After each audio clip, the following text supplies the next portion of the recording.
అందరికీ జై శ్రీరామ్. రెండు దారులు ఉంటాయి, ఇదొక దారి ఇదొక దారి. ఈ దారిలో ఒక బోర్డు ఉంటుంది, ఈ దారిని ఎంచుకోండి అని. ఈ దారిలో ఎలాంటి బోర్డు ఉండదు. బోర్డు ఈ దారి ఎంచుకోండి అని బోర్డు దారి ఎంచుకుంటారా లేదా ప్లేన్ ఉన్న దారిని ఎంచుకుంటారా?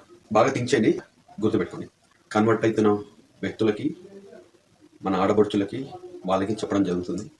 సో ఒక మాయ ప్రపంచం మీకు మాయ చేసి, మారేడికాయ చేసి, మసి చేసి మొత్తంలోకి లాక్కడం జరుగుతుంది. మీకు తెలియకుండానే మీరు ఎక్కడో అక్కడ ప్రభావం పడుతున్నారు. హిందువులని ఆకర్షించడానికి హిందువులనే గుడిని కాపీ చేస్తున్నారు. హ్యాస్టీస్గా మన దేవుళ్ళు, మన హిందూ దేవుడి గుడిలు ఎలా ఉంటున్నాయో అలాగే కాపీ చేస్తున్నారు. Same copy paste. Video clip చూడండి, మీకు అర్థమైంది. చూసారా? హ్యాస్టీస్గా అలాగే రెడీ చేస్తున్నారు. సో దాని తర్వాత యేసయ్య, మేరీ మాత, మన హిందూ భక్తులని ఆకర్షిస్తున్నారు, కాపీ పేస్ట్ చేస్తున్నారు. సో ఇప్పటికైనా మీకు అర్థమై ఉంటుంది, మన హిందూ కొన్ని లక్షల, కొన్ని కోట్ల ఏళ్ళ నుంచి మన హిందూ ఉన్నది ఒకటే హిందూయిజం, మరో మతం లేదు. అందుకనే మనని కాపీ పేస్ట్ చేస్తున్నారు. అలా దాంట్లో నీతి, నిజాయితీ, ధర్మం ఉంటే ఎవరి ఇంటికి వచ్చి అడుక్కోవద్దు, ఎవరిని నా మతంలోకి రాని అడగొద్దు. నీతి నిజాయితీగా అంత పవర్ఫుల్ దేవుడు అయితే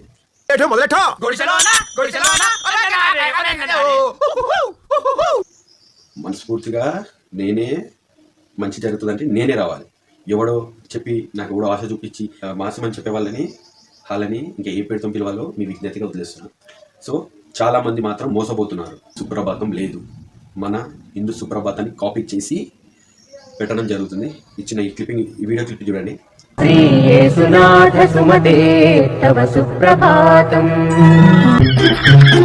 తర్వాత సినిమా పాటలే భక్తిగా చేయడం జరుగుతుంది. వీడియో కూడా చూడండి.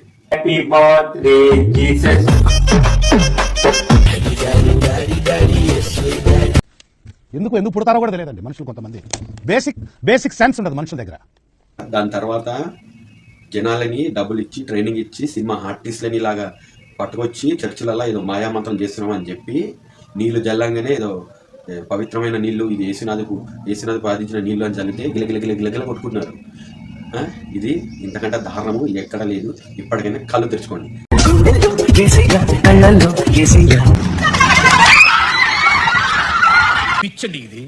హాఫ్ నాలెడ్జ్ తో చేయకుండా ఏం చేసిన చర్చిలో ఉన్న ఫాదర్ నీళ్ళకి ప్రాబ్లం వచ్చినా, హార్ట్ ప్రాబ్లం వచ్చినా, నీళ్లు జల్లి ప్రార్థించి తక్కువ చేసే ఫాదరే కడుపులా నొప్పి వస్తే హాస్పిటల్కి వెళ్ళి జాయిన్ అయిన సంఘటనలు కూడా మనం చూసాము. అదే నీళ్లు, అదే పేరాయిలు రుద్దుకొని తగ్గించుకోవచ్చు కదా. అది వర్కౌట్ కాదు. మన దాకా వస్తే అది వర్కౌట్ కాదు. ఎదుడు వాడి ప్రాణం పోతే ఎంత, ఉంటే ఎంత తప్పు చేయడం. అలాంటి వాళ్ళని మీరు నమ్ముకొని ఆదివారం సకల బైబిల్ పెట్టుకొని ప్రచారం చేసుకుంటే వెళ్తారు. మన హిందుని రమ్మని ఎన్నో విధాలుగా భయపెట్టో, బుజ్జకించో, ఇంకేది ఆశ చూపించే ఇస్తారు.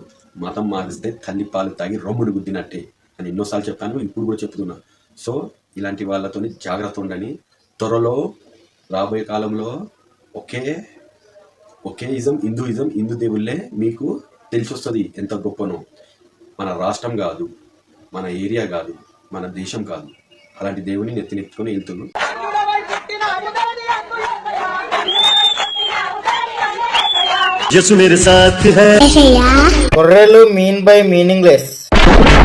మన రాష్ట్రాన్ని, మన దేవుణ్ణి తక్కువ చేసి చూస్తున్నారు. ఒక సామెత ఉంది, కన్న తల్లికి కడుపుండి అన్నం పెట్టాడంట, పిన్న తల్లికి బంగారు గాజులు చేపించాడంట. అలా ఉంది మతం మార్చే వాళ్ళకి. ఇప్పటికైనా తెలుసుకోండి, హిందూయిజం చాలా గొప్పది.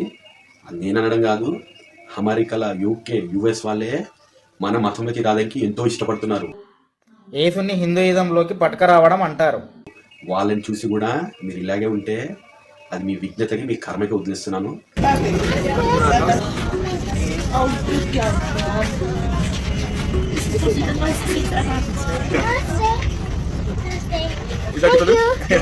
తర్వాత క్రిస్టియన్ మతంలో నీతి, వరుసలు, చెల్లెలు, అమ్మ వరుసలే ఉండయి. వాడిపోక ముందే నన్ను వాడుకో. ఇప్పుడు చూడని ఒక వింత పరిస్థితి ఇవాళ మొత్తం దేశం అంతా గమనిస్తుంది, ప్రజలు కూడా గమనిస్తున్నారు. అలాంటి నీతి కల్చరు నేర్చుకోకండి. మనలో కొన్ని కల్చర్లో కొన్ని ఇముడుబడి ఉన్నాయి. అలాంటివి తప్పు చేయొద్దు. తెలుసుకుంటే మీకు నాకు ఈ సమాజానికి ఈ ప్రకృతికి చాలా ఎంతో మంచిది. మీరు ఒక్కసారి మన హిందూ దేవుల పవర్ తెలవాలంటే హనుమాన్ చాలీస్ పెట్టుకొని వినండి.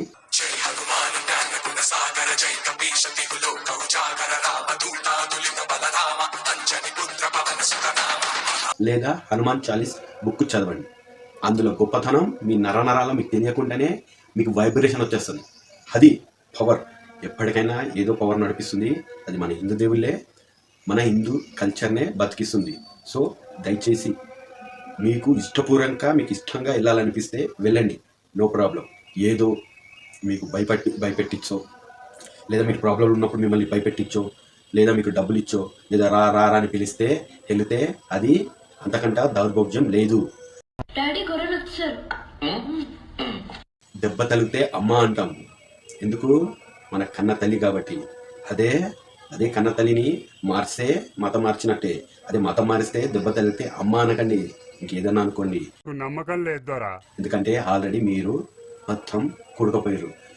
ఒక్కొక్కరు మతంలోకి వెళ్ళి సార్థం నాకేసే ఫాదర్లు ఉన్నారు. అదని ఇదని అని అంతా లక్కదినే ఉన్నారు. ఏదైనా మన హిందూ కల్చర్లో అయినా సరే మన హిందువులు మతంలోకి రమ్మని ఎక్కడ పిలిచింది లేదు, చేసింది లేదు. నాకు హిందువులు చాలా విషయాల్లో నచ్చుతారు. తర్వాత క్రిస్టియన్ మతం, ముస్లిం మతం ఈ రెండిటికి చాలా దూరంగా ఉండాలి. ముస్లింలు లవ్ జిహాద్ అని పేరు చెప్పి మన అక్క చెల్లెలని పెళ్లి చేసుకొని ప్రేమించి ట్రాప్లో పెట్టి ఏదో ఇచ్చి పెళ్లి చేసుకొని దేశంకి తీసుకెళ్లి టార్చర్లు పెట్టి వాళ్ళతో పిల్లలు కానీ వాళ్ళని ఉగ్రవాదులు తయారు చేసి మళ్ళీ మన దేశం మీదకే ఊసగలుపుతున్నారు. అలాంటి లవ్ జిహాద్ నుంచి కూడా చాలా చాలా జాగ్రత్త ఉండాలి. ముస్లిం నాయకురాల్ని అయినా సరే నేను చెప్తున్నాను, నువ్వు చేసే చాలా పాపాలు. ముఖ్యంగా మన అక్క చెల్లెలకి చెప్పాలి ఇలాంటి ట్రాప్లో పడొద్దని. లవ్ జిహాద్ ఈ మత మార్పిడితో చాలా జాగ్రత్తగా ఉండాలి. ఎందుకు చెప్తున్నానో అర్థం చేసుకోండి, అర్థం చేసుకో ప్రయత్నించండి. నేను ఏ దేవునికి కించపరచట్లేదు, ఎవరి గొప్ప వాళ్ళదే. భగవద్గీత, ఖురాన్, బైబుల్ చాలా విలువైనవి వాక్యాలు ఉన్నాయి. ఇందులో మూడిట్లో ఏది తప్పుగా ప్రకటించినా, తప్పుగా ప్రచారం చేసినా అది మనం నమ్మొద్దు. జాగ్రత్తగా ఉండి తెలియని వాళ్ళకి తెలిసేలాగా చేయాలి. నా ధర్మం ఏంటి, నా హిందూ అక్క చెల్లెలు, హిందూ సోదరులు తప్పుదారి పట్టొద్దని వీడియో తీయడం జరుగుతుంది. సో నేను చెప్పేది అర్థమైంది అనుకుంటాను. ఎవరి నచ్చింది వాళ్ళు చెయ్యండి, కానీ ఇంకొక మతానికి రమ్మని లవ్ జిహాద్తో బాధ పెట్టే వాళ్ళని ఊరికే వదలొద్దు. సో నేను చెప్పింది అర్థమైంది అనుకుంటా. జై శ్రీరామ్, జై హింద్.